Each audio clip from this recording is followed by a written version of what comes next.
প্ৰত্যয়ৰ ওপৰত এটো মোৰ 2 নম্বৰ ভিডিও কৃত প্ৰত্যয় কাক বোলে উদাহৰণ দিয়া কৃত প্ৰত্যয় ধাতুৰ পাছত যি প্ৰত্যয় যোগ হৈ নতুন অৰ্থবাচক শব্দৰ সৃষ্টি কৰে তেনে প্ৰত্যয়কে কৃত প্ৰত্যয় বুলি কোৱা হয় উদাহৰণ স্বৰূপে নাচ যোগ অনি নাচনি দেখ যোগ অনিয়াৰ দেখনিয়াৰ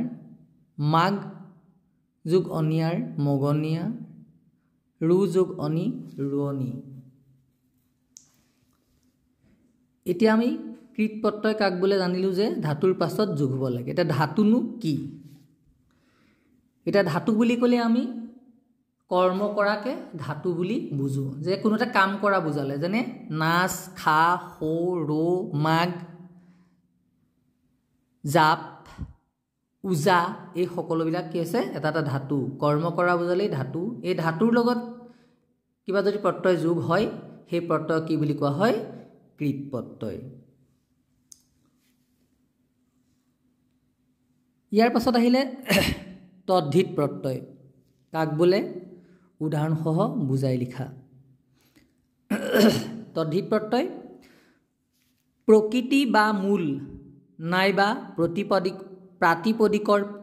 পাছত যিবোৰ প্ৰত্যয় যোগ হৈ নতুন অৰ্থবাচক শব্দৰ সৃষ্টি কৰে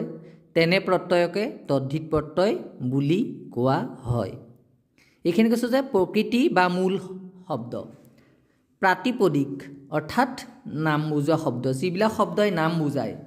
যা কোনো এটা প্ৰকৃতি বা মূলৰ বিষয়ে উল্লেখ কৰে সেইবিলাক শব্দক লগত যিবোৰ প্ৰত্যয় যোগ হৈ পেলাই এটা নতুন অৰ্থবাচক শব্দৰ সৃষ্টি কৰে তাকে তদ্ধিত প্ৰত্যয় বুলি কোৱা হয় যেনে ধান যোগ অনি ধাননি গাঁও যোগ অলিয়া গাঁৱলীয়া ফুল যোগ আম ফুলাম ৰস যোগ আল ৰসাল ইত্যাদি প্ৰথমৰ ভিডিওটোৰ দৰে মই আকৌ এতিয়া